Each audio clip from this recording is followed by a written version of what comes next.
fire lately for effort and tanking. And on Thursday evening, fines came down. The NBA fining the Utah Jazz $500,000 and the Indiana Pacers $100,000, citing both teams set healthy players in recent games. The league also noted that anything compromising the NBA's integrity will not be tolerated. Well, after this was posted, Utah owner Ryan Smith took to social media and said, quote, "Agree to disagree. Also, we won the game in Miami and got fined. That makes sense," end quote. So what's it going to take to curb the tanking?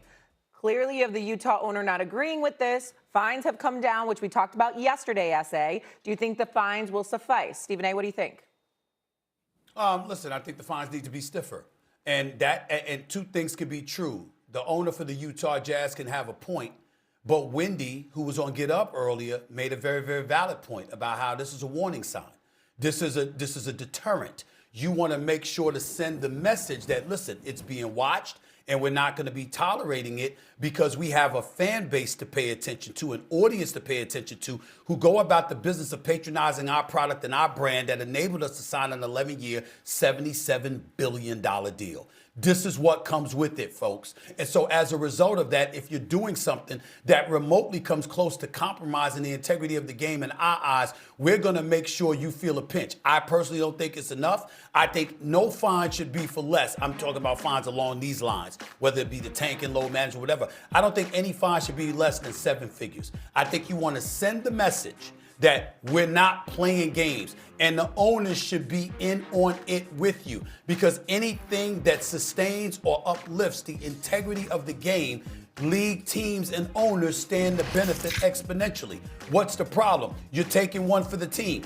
In every line of work, in every line of business, when you are at the top of the heap, you find yourself in a position where you got to take one for the team because you're the face of a brand, you're the face of a franchise or whatever. And some things may not be your fault. You may not be culpable of you might not be at fault.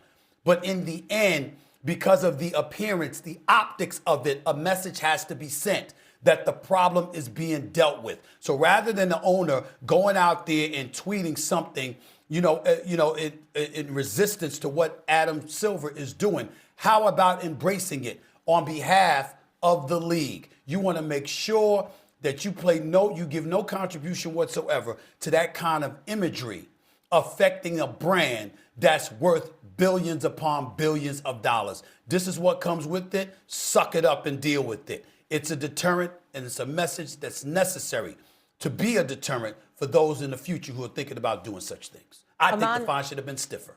Okay, Aman, 7-figure fines. You think that'll fix the tanking problem we seem to have in the NBA? I don't know.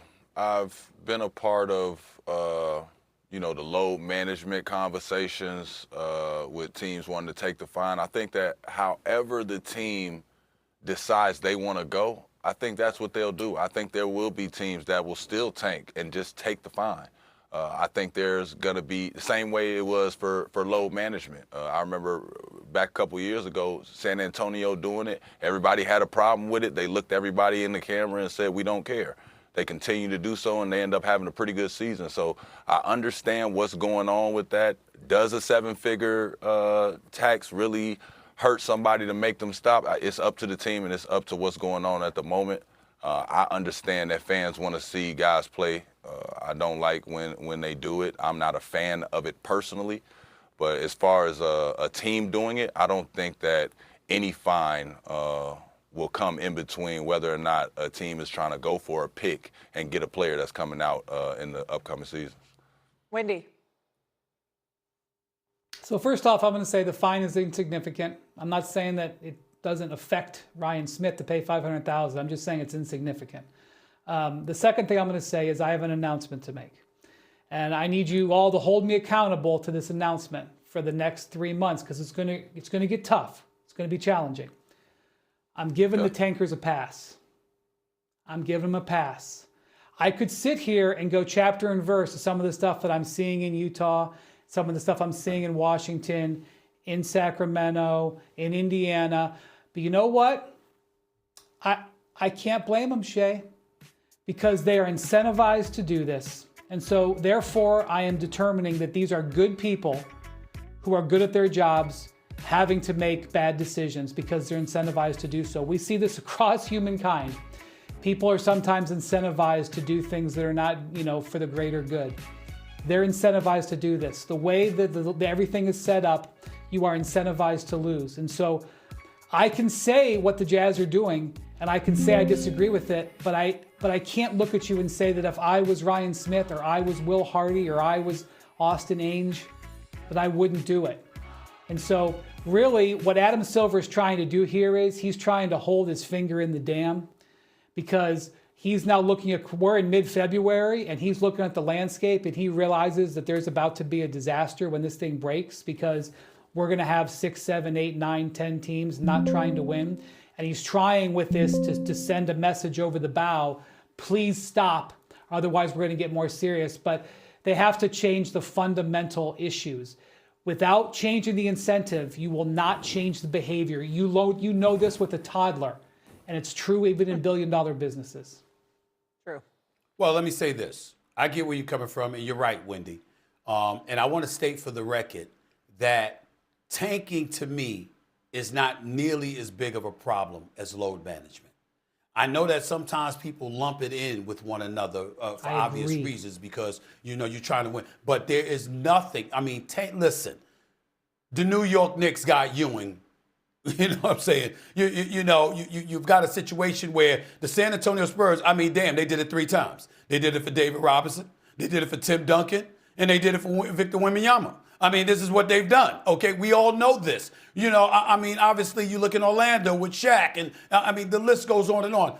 Anytime you have an opportunity to get a generational talent, and it's going to go the way of ping pong balls or anything that would manipulate draft position, you're going to do that. That's how it goes. We understand it. And to a lesser degree, it happens in the NFL, where the worst team gets the number 1 overall pick. You see sometimes a team win and you go on berserk. What the hell you win for? You don't even know how to lose. You were supposed to lose so you get the high draft pick. What are you doing?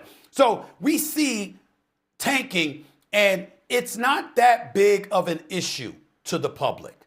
The big issue is the load management, because the load management has been a disgrace to the game, where you have healthy scratches or people that look like healthy scratches. Well, wait a minute here. You played last night, but you couldn't play the next night, even though you walked off the court, was looking absolutely fine. And then 2 nights later, you playing again. Well, how?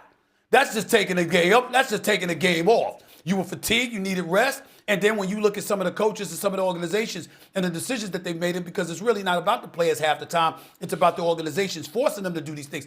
What possible excuse could you have if you are the Lakers the other night and benching 5 starters? What possible excuse could you have if you are Steve Kerr on occasion when you benched 3 starters? I mean, damn.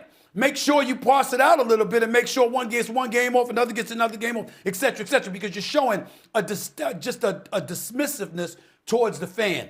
That's the bigger problem. And so when people hear tanking, sometimes they don't delineate the difference between the two. They lump it all together.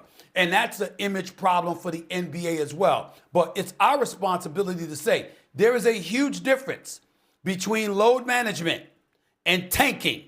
You tanking, you're not that good. You're positioning yourself to get a high pick so you can get an elite player to join your franchise so you can stop losing. That's entirely different than load management when you giving cats that are getting 9 figures time off when they had 4 or 5 months off for the year already. You're supposed to be spending the off season getting ready, not trying to get ready during the season when you're asking a paying customer or you're telling a paying customer you are ready when you're not. That's the problem. And sometimes you have these load management games with these superstars. It's in prime time. It's on a national network. It's a sold-out game, and you don't have your stars playing. It becomes a problem. All right, Aman and Wendy, we'll talk to you later. Thank you so much. Mel Kiper Jr. went off about quarterback development. Was he right, and what exactly can be done? Stephen A. is something